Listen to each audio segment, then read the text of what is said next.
Nesse módulo do curso dos 8Ps, de certificação dos 8Ps, nós vamos tratar de alguns aspectos da prestação de serviços de vocês.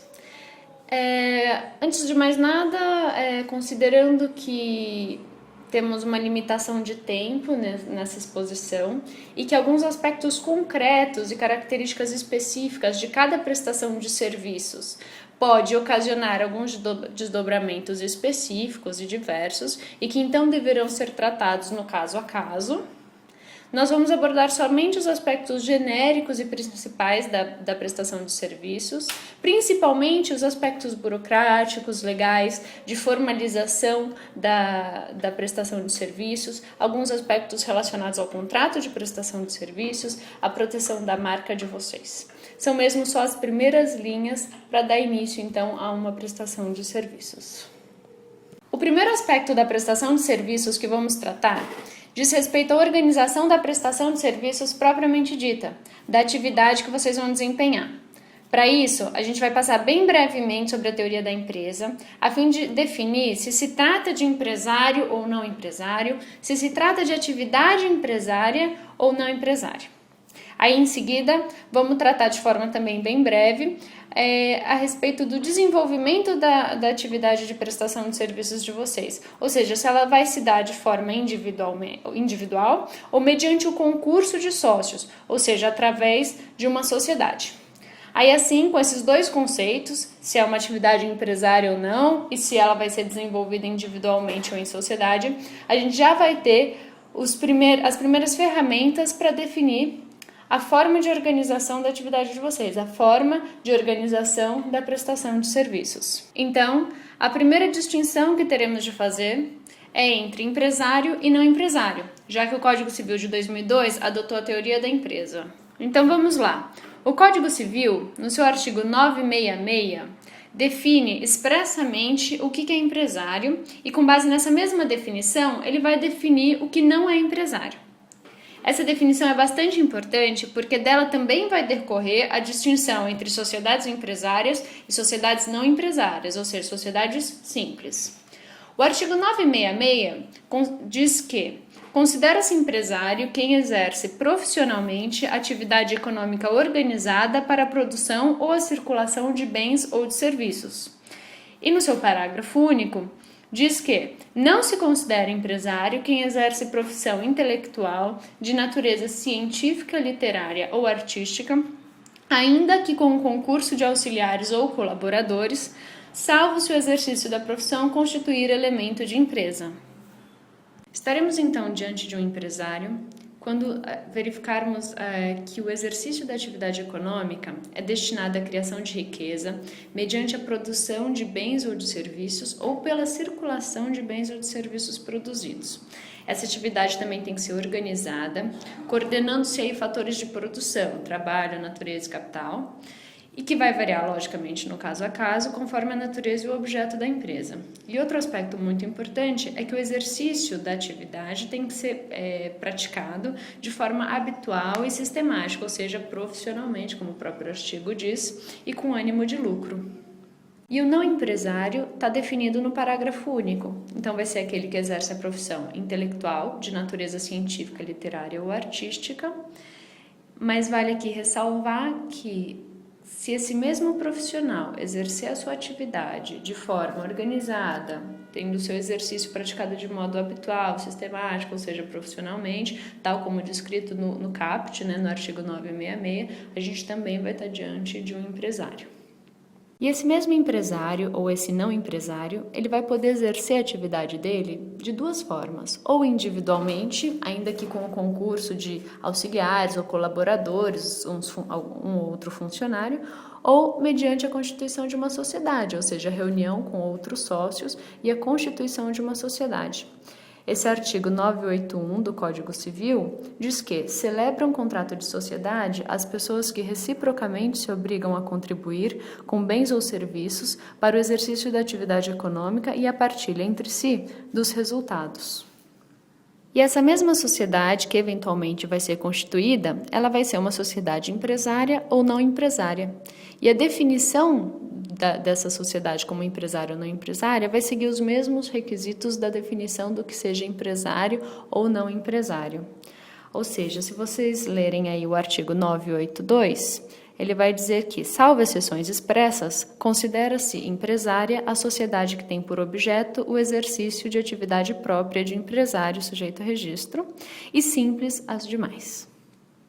E o parágrafo único desse mesmo artigo 982 do Código Civil traz duas exceções para a regra exposta nesse artigo. Ele diz que, independentemente do objeto, ou seja, independentemente de ser o exercício de uma atividade empresária ou não empresária, vai sempre ser considerada empresária a sociedade por ações e simples a cooperativa. A seguir, nós vamos começar a ver que, em respeito à determinação do artigo 983 do Código Civil, que as sociedades empresárias e as sociedades simples, ou seja, as sociedades não empresárias, elas vão ter que se constituir de acordo com alguns tipos trazidos pelo Código Civil. Então, feitas as necessárias distinções aí entre empresário e não empresário, e sociedades empresárias e sociedades simples, que são sociedades não empresárias, por assim dizer, passaremos a verificar como especificamente serão organizadas as prestações de serviços. Nesse primeiro momento, vamos tratar então da atividade não empresária, conforme a definição do parágrafo único do artigo 966 do Código Civil, que vimos há alguns slides atrás. Se uma determinada pessoa vai exercer essa atividade não empresária individualmente, ainda que com concurso de auxiliares ou colaboradores, como a gente viu, ela vai exercer de forma autônoma, ela será um autônomo. Já, se por outro lado ela resolver se reunir a alguns sócios e constituir uma sociedade, o Código Civil vai dar a ela então algumas opções de sociedades. Ela vai poder constituir uma sociedade simples, uma limitada, uma sociedade em comandita simples, uma sociedade em nome coletivo ou uma sociedade cooperativa. Mas se a atividade a ser desenvolvida for uma atividade empresária e ela for exercida individualmente, a pessoa vai poder optar entre o empresário individual ou o empresário individual de responsabilidade limitada, o EIRELI, que é uma novidade, e por conta disso vai ter um slide aí, o próximo slide, para a gente apresentar algumas especificações desse tipo. E se essa mesma pessoa for exercer essa atividade empresária mediante concurso de sócios, ou seja, se reunindo a outros sócios para a constituição de uma sociedade, ela vai poder fazê-lo mediante uma sociedade anônima, a sociedade limitada, uma sociedade em comandita simples, uma sociedade em comandita por ações ou sociedade em nome coletivo. Então, como referido no slide anterior, no PowerPoint anterior, uma das formas de organização da prestação de serviços por uma única pessoa é o empresário individual de responsabilidade limitada, ou o EIRELI. Ele é uma novidade que foi introduzida na legislação brasileira há alguns meses e que vai entrar em vigor apenas a partir de janeiro de 2012, de 12 de janeiro de 2012. Ele inova porque o EIRELI permite a responsabilidade limitada do empresário individual, que nas outras hipóteses não existiria. É uma característica típica das sociedades limitadas e das sociedades anônimas, que agora foi introduzida e permitida também para o empresário individual. Mas para a constituição da EIRELI, são necessários alguns requisitos. É necessário que haja um único sócio, que o capital social mínimo seja de 100 salários mínimos, que o capital social esteja totalmente integralizado e cada pessoa, cada empresário pode ser titular de apenas uma EIRELI. Como é uma figura que vai entrar em vigor apenas a partir de janeiro do ano que vem, não é possível saber de antemão se vai ser uma figura muito utilizada ou não, mas tudo indica que sim, porque ele foi criado a partir de uma demanda já existente da sociedade, né? E então, acredita-se que seja uma forma de organização aí bastante interessante e que vai ser muito adotada. Caso o prestador de serviço opte por exercer sua atividade mediante um empresário individual, a sua constituição vai se dar mediante o preenchimento de um formulário perante a junta comercial do estado de sede da pessoa e o procedimento vai variar de acordo com cada estado da federação, pode haver alguma diferença, mas a Constituição é bastante simples e rápida. Se o exercício da atividade empresária, no entanto, for ser realizado mediante a constituição de uma sociedade, a reunião de sócios para o exercício dessa sociedade, ela vai poder ser constituída mediante um dos tipos que a gente viu ali alguns slides atrás. Nós vamos nos ater, entretanto, às sociedades limitadas, dada a importância que elas têm no cenário nacional, visto que elas são o tipo societário de longe mais adotado. A constituição da sociedade limitada acontece pelo arquivamento do seu contrato social na junta comercial do estado de sede da sociedade. É importante levar em consideração alguns aspectos importantes do contrato social antes de levá-lo a registro. O contrato social pode prever uma sociedade com prazo determinado ou indeterminado de duração. É importante também prever qual é o capital social da sociedade e qual vai ser a forma de integralização desse capital e o prazo. É também preciso prever a quem cabe a administração, ou se aos sócios ou a um terceiro, como que ficam as questões relativas à cessão de cotas, a ingresso de novos sócios, a sucessão de sócios e também o objeto social. Em relação ao objeto social, é bem importante que a sociedade descreva com a maior precisão possível quais são as atividades que ela vai realizar, qual é o objeto social que ela vai realizar, porque é dentro desse objeto social que a sociedade está trabalhando com limitação de responsabilidade. Então, depois de discutida e concluída a redação final do contrato social, o processo de constituição segue ainda mais algumas etapas. Esse contrato social vai precisar ser registrado na junta comercial do estado de sede da sociedade.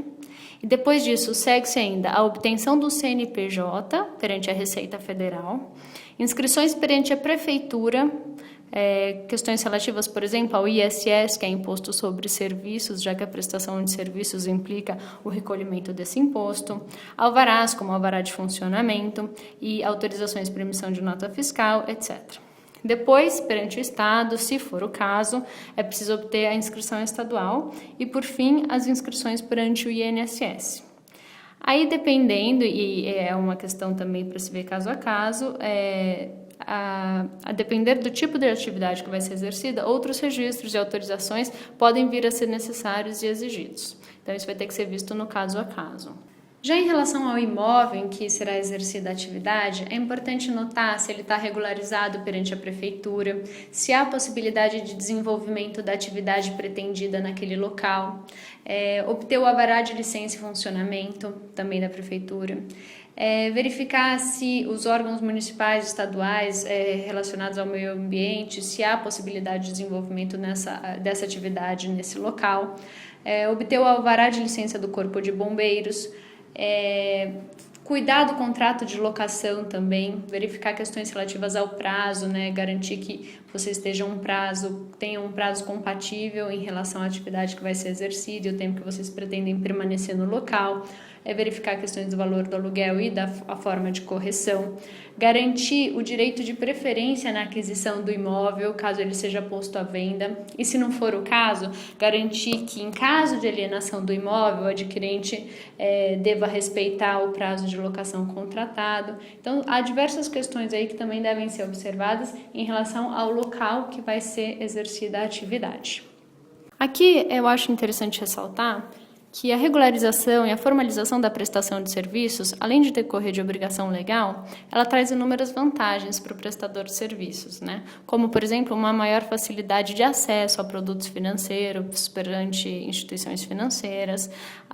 Existe também a separação patrimonial e a responsabilidade limitada, no caso de sociedades limitadas ou sociedades anônimas, e também no caso da EIRELI, a partir do ano que vem.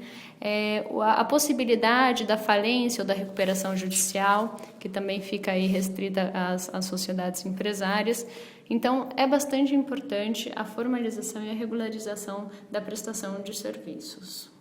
Então, concluída essa parte relativa à formalização da prestação de serviços, Vamos passar para um aspecto bastante importante do exercício da atividade do prestador de serviços, que é o contrato que vai ser firmado entre ele e o seu cliente, entre o prestador de serviços de um lado e o tomador dos serviços de outro. Bom, antes de mais nada, caberia aqui ressaltar que os contratos podem ser celebrados, via de regra, de forma expressa ou tácita, verbal ou escrita. Mas muito embora existam todas essas formas de se celebrar um contrato, não é preciso nem dizer que é sempre muito mais interessante e segura a forma de contratação escrita, expressamente. Quando o contrato é feito por escrito, as condições, o objeto, o prazo, os valores, a forma de pagamento e todos os outros aspectos negociados passam a ser mais facilmente provados. E, além disso, evita, ou pelo menos minimiza, as possibilidades de divergência do quanto foi contratado entre as partes. A definição dos prazos do contrato também é bastante importante. Tanto os prazos relativos à conclusão da prestação de serviço, total ou parcial, mas também os prazos que as partes têm para efetuar alguma aprovação, fornecer alguma documentação ou alguma informação. Então, é muito importante estabelecer quais prazos as partes têm para exercer cada uma das atividades e dos atos que lhe cabe durante essa prestação de serviços. Também definir a responsabilidade das partes é muito importante. Muitas vezes o contratante, o tomador dos serviços, não tem por responsabilidade apenas fazer o pagamento durante ou após a conclusão da prestação de serviços. Ele muitas vezes, como a gente disse ali com relação aos prazos, ele tem também a obrigação de fornecer informações, de aprovar uma etapa parcial do projeto, sem a qual não se pode dar seguimento ao restante do projeto e tudo mais. Então, essas responsabilidades das partes devem estar bem definidas no contrato para evitar problemas depois de cumprimento de prazos e outros desdobramentos não interessantes da relação e do contrato. A definição do objeto do contrato também é igualmente importante. Ela precisa ser precisa, bem definida. O objeto do contrato é o objetivo do contrato e ele deve definir exatamente a que o prestador de serviço está se obrigando. E não definir de forma genérica. É muito importante que o objeto do contrato traga também informações muitas vezes técnicas e que digam respeito também ao tamanho do escopo, para que se limite a responsabilidade das partes e se limite o objetivo do contrato. O valor e a forma de pagamento do contrato são aspectos do contrato que são negociados pelas partes, pelo tomador de serviços e pelo prestador de serviços. A forma de pagamento ela pode ser à vista ou parcelada em parcelas periódicas, ela pode estar vinculada a determinados prazos ou a cumprimento parcial ou total do contrato. Isso é muito importante também que conste expressamente do contrato. Meu nome é Leonardo Tavares Siqueira. Sou advogado, sócio do escritório Tavares, Haddad e Vanetti Advogados. E nesta parte do curso eu vou falar sobre algo muito importante para o desenvolvimento de todo e qualquer negócio. Ainda mais no negócio vinculado através da internet, que é a marca. Nós vamos ver nos próximos slides o que é a marca, como adquirir a titularidade sobre ela e como evitar que terceiros a utilizem indevidamente. Antes de adentrarmos exatamente em como proteger a marca, como adquirir a titularidade, o importante é sabermos o que significa, o que é uma marca. Então eu coloquei aqui uma definição simples, mas que acredito define o que é marca, e vou chamar a atenção para um detalhe, qual é a real função dela.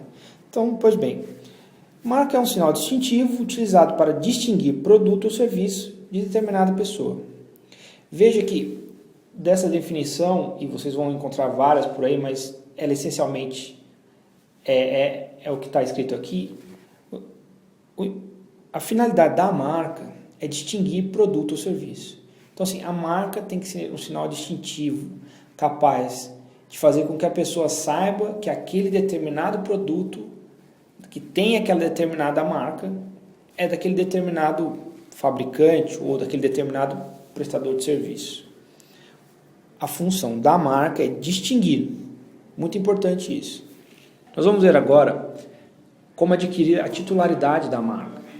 Quem pode ser o dono dela. Então, a primeira pergunta que se faz é: quem é titular de uma marca? A resposta está no artigo 129 da Lei 9.279 de 96. Diz o artigo: a propriedade da marca adquire-se pelo registro validamente expedido. Então, o que quer dizer isso? Só é dono de uma marca quem tem um registro expedido pelo INPI, o Instituto Nacional da Propriedade Industrial. Não adianta eu utilizar a marca durante anos e nunca fazer esse registro. Eu não sou dono da marca se eu não tenho o registro. Então, é muito importante para quem quer iniciar qualquer negócio, antes de iniciá-lo, saber e usar a marca, saber se essa marca já possui registro anterior, se não possui, pedir no início da atividade empresarial o registro da marca.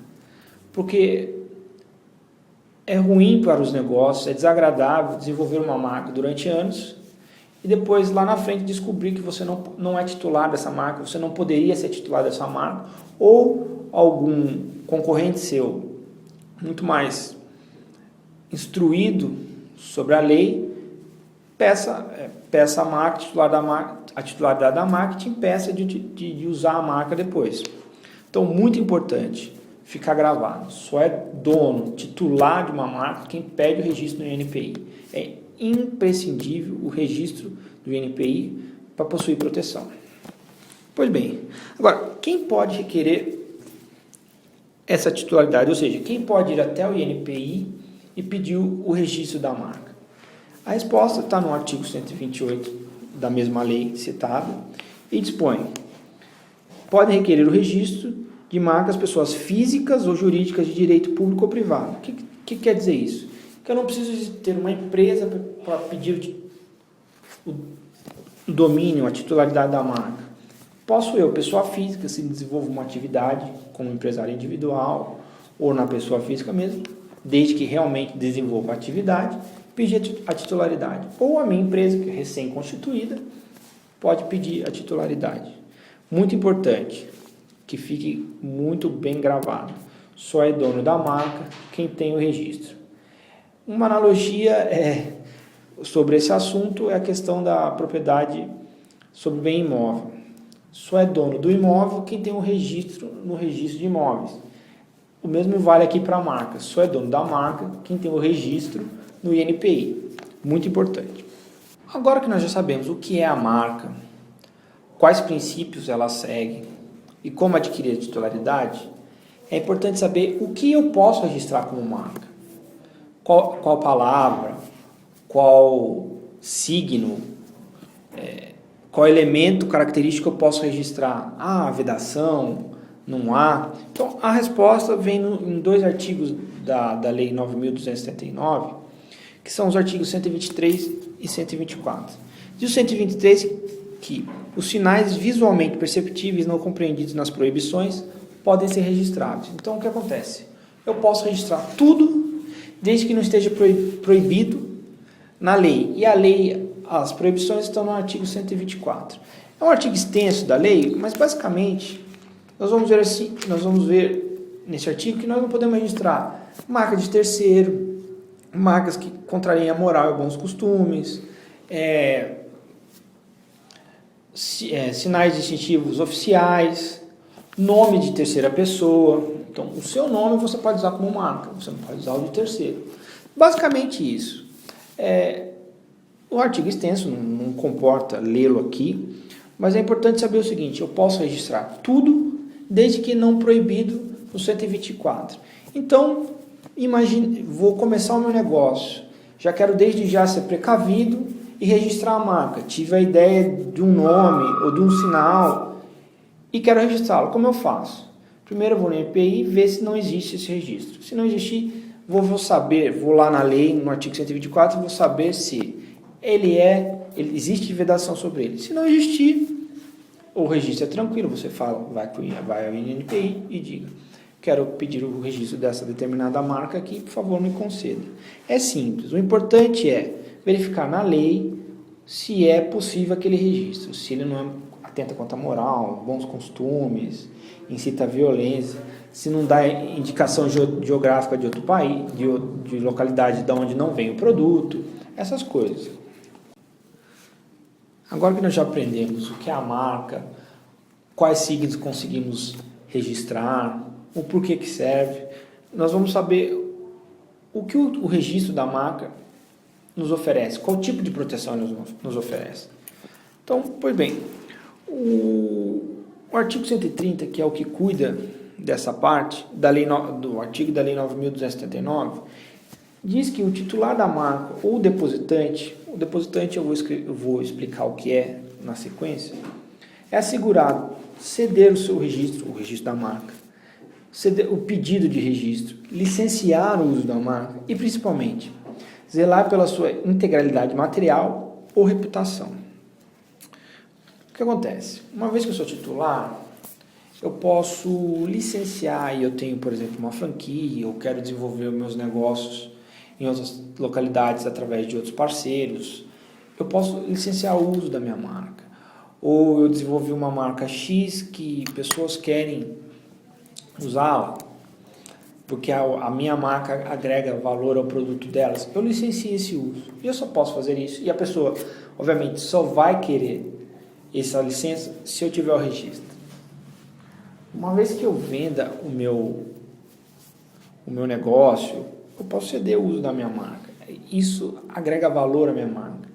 Não se esqueçam que existem empresas em que a marca vale muito mais que todo o acervo material dela, físico. Exemplo clássico, Coca-Cola, Google. A marca vale muito mais do que existe de bens físicos nela. E a zelar pela integralidade material e reputação significa que eu posso evitar que terceiros a utilizem indevidamente. Alguém usando da minha reputação, da minha idoneidade, do meu produto, venda o produto dele. Aí, como todos nós sabemos, no Brasil, as coisas não andam do jeito que nós gostaríamos que andassem. Então, um registro no INPI pode levar anos.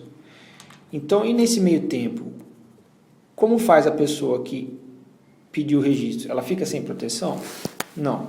Nesse caso, você é tido como depositante entre a data em que você solicita o pedido de registro e a data que ele é deferida, você é o depositante. E o depositante, como nós vimos no artigo 130, tem os mesmos direitos que o titular da marca, ou seja, ele pode ceder o registro, o pedido, licenciar o seu uso e zelar pela integridade material da marca ou a reputação. Então, assim, desde que eu faço o pedido de registro até ele ser deferido, eu posso proteger minha marca incondicionalmente.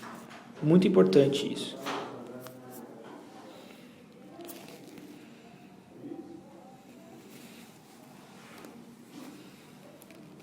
Pois bem, uma vez que eu tenho a titularidade da marca, nunca mais alguém poderá usar essa marca, ou seja, ninguém poderá falar sobre ela, dizer sobre ela sem a minha autorização. Veja que a marca é um bem material. Então, às vezes, a marca é nominativa, ou seja, é só o nome. Você consegue evitar que toda e qualquer pessoa utilize esse nome. Por exemplo, a revista Veja. Se eu sou titular da marca, ninguém nunca mais vai poder escrever Veja, falar Veja, sem a minha autorização. Não, obviamente não seria razoável. Existem exceções. A regra é, eu consigo evitar que terceiros utilizem a minha marca. Entretanto, há situações em que a lei autoriza essas terceiras pessoas a utilizar a minha marca sem a minha anuência. Essas exceções estão no artigo 132 da Lei 9.279 e eu vou lê-las para vocês porque ela é basicamente autoexplicativo e eu vou dar alguns complementos. Então diz aqui o artigo 132. O titular da marca não poderá, ou seja, você que conseguiu o registro no INPI, você não pode 1. Impedir que comerciantes ou distribuidores utilizem sinais distintivos que lhes são próprios, juntamente com a marca do produto, na sua promoção e comercialização. Ou seja, você não vai, se você tem um produto qualquer, vamos dizer, você vende sapato, existe um grande magazine que vende sapatos. Você não pode impedir que esse magazine, ao vender o seu sapato, mencione a sua marca, coloque o seu logo junto ao logo dela. Aliás, você nem gostaria que isso ocorresse. Mas o que quer dizer esse artigo é assim, que o comerciante não precisa da sua autorização para divulgar o seu produto. O comerciante tem todo o interesse em divulgar o seu produto e você também. Diz aqui o inciso 2º desse mesmo artigo. Não pode o titular da marca impedir que fabricantes de acessórios utilizem a marca para indicar a destinação do produto, obedecidas as práticas leais de concorrência. Ou seja, você produz veículos automotores e existem vários fabricantes de pneus, por exemplo. Você não pode impedir que um determinado fabricante coloque na capa do produto dele ou anunciar o produto dele que aquele produto roda no seu veículo automotor, no veículo que você produz. O inciso 3º, você não pode impedir a livre circulação de produto colocado no mercado interno, por si ou por outro, com o seu consentimento. Ou seja, você vendeu o seu produto para uma pessoa X. Você não pode pedir que essa pessoa circule ou diga ou venda para uma terceira pessoa dizendo, estou vendendo o produto X. Ela não precisa da sua autorização, depois que já foi vendido a ela, para vender o produto, da sua autorização para vender o produto. E, obviamente, você não vai poder, como diz aqui a lei, impedir a citação da sua marca em discurso, obra científica, obra literária, outra publicação. Desde, óbvio, sem uma conotação comercial e sem prejuízo do caráter distintivo. Então, assim, o que quer dizer isso? Como a marca é signo imaterial, você não consegue pegar, e muitas vezes ele é a palavra do nosso vernáculo, você não pode impedir que as pessoas a utilizem. O importante o que diz de todo esse contexto, desde que não seja utilizado para praticar concorrência desleal contra você, terceiros vão poder usar a sua marca. É basicamente isso. Adquirida a marca, a titularidade da marca, por quanto tempo vale esse registro? É para sempre? Tem prazo? A resposta nós vamos achar no artigo 133 da Lei 9.279, que diz que o registro da marca vale por 10 anos. Então, ou seja, do momento em que eu obtive o registro, a cada 10 anos eu vou ter que pedir uma renovação. E o que acontece se eu não pedir essa renovação? Se não pedir, por óbvio, eu perco a titularidade da marca. E, por consequência, terceiros ou outras pessoas poderão pedir o registro da minha marca e passá-la a utilizá-la e impedir que eu a utilize. Então, é muito importante para quem fez o pedido, teve ele deferido, agendar essas renovações de 10 anos. Muito importante, imprescindível que se faça isso. Porque, se não fizer, você passa a não ser mais dono, você dá chance ao seu concorrente de utilizar a sua marca. Então, grave muito bem. Obtive o registro, a cada 10 anos eu devo ir ao INPI e pedir a renovação. A renovação é simples, você faz hoje, não sei como vai ser daqui a 10 anos, mas hoje é tudo pela internet. Simples, fácil. E o importante, depois que eu obtive a titularidade da marca, e aí eu descubro que alguém está usando indevidamente a minha marca, o que eu faço? Como nós já vimos no artigo 130, eu, titular da marca, tenho o direito de zelar pela integridade material dela e pela reputação. Então, se terceiro usa indevidamente a minha marca, ou seja, se ele não se encaixa em nenhuma das possibilidades de uso sem a minha anuência, ou seja, se ele não se encaixa em nenhuma das regras colocadas no artigo 132, que nós lemos agora há pouco, o que eu faço? O primeiro passo nesse tipo de problema é notificar a pessoa que vem usando indevidamente a sua marca a parar de utilizar. Então você faz uma notificação extrajudicial, geralmente funciona muito bem isso, e pede que ela pare de utilizar porque a marca é sua. E não fazendo isso, se a sua Se o seu concorrente recebendo a notificação continua usando, só te cabe uma saída. Na verdade, duas. Uma judicial na área civil, pedindo uma indenização e pedindo para que o juiz determine que o seu concorrente pare de utilizar indevidamente a sua marca. E você pode utilizar a via penal, criminal, para que seja instaurado um procedimento contra a pessoa que vem utilizando indevidamente sua marca. Nós vamos ver para frente que existem crimes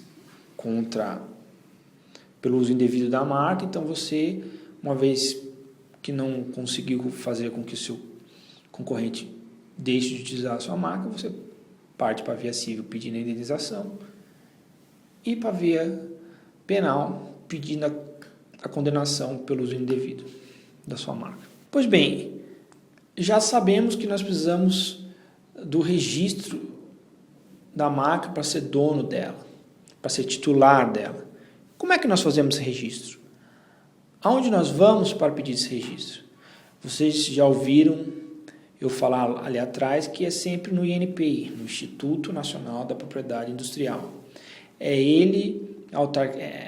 esse instituto, a autarquia responsável por fazer esse registro. E o registro hoje é muito simples, você pode utilizar o papel, mas basicamente se faz pela internet. Então você entra no site do INPI, www.inpi.gov.br, e lá tem todas as explicações de como você faz, o procedimento, o que você tem que apresentar, e o mais importante, como tudo no Brasil, pagar as taxas. Importante no INPI, basicamente, seguir o trâmite que eles dizem, colocam no site e pagar as taxas. Basicamente isso. Não há muito segredo. Obviamente, se você pode contratar pessoas especializadas para esse tipo de serviço, existem escritórios especializados em marcas e patentes, escritórios de advocacia que fazem isso. Então, se você não estiver confortável em fazer por você mesmo, você contrata um profissional e ele faz esse procedimento muito simples, hoje pela internet, e aí vai acompanhar. Óbvio que o procedimento para requerer a marca é simples, mas é importante o conhecimento no desenvolver do processo administrativo para saber se as exigências feitas pelo INPI são pertinentes, se a oposição, ou seja, se aquela defesa de um terceiro contra o seu registro é pertinente ou não, se uma vez que foi indeferido o seu registro, por determinado motivo, aquele indeferimento é justo ou não. Então, mas de regra, você faz o registro no INPI, aguarda o deferimento, leva um certo tempo, hoje em torno de 1 ano e meio, 2, pode levar mais tempo, mas em 1 ano e meio, 2 você já tem o registro da marca. Pois bem, consegui a titularidade da marca, fiz o meu registro direitinho no INPI, é possível depois disso eu perder? Existe a titularidade da marca? Existem ocasiões em que a marca deixa de ser minha? Por óbvio que sim. Essas ocasiões, ou seja, essas hipóteses estão previstas no artigo 142 da Lei 9.279 e são basicamente 3. No caso de vocês, tem uma mais específica que eu não vou levantar aqui, mas 3 é muito importante você saber. Uma eu já disse exaustivamente no slide 6, que é a expiração do prazo de vigência, ou seja, consegui a titularidade da marca, passaram-se os 10 anos e eu não fiz a renovação. Perco o direito sobre a marca. Outra hipótese é eu simplesmente renunciar à marca. Eu digo que não quero mais ela, vou ao INPI e peço a baixa. Aí, obviamente, não sou mais titular. E a terceira, muito importante, que é essa, basicamente, as pessoas não prestam muita atenção, que é a caducidade. O que significa isso?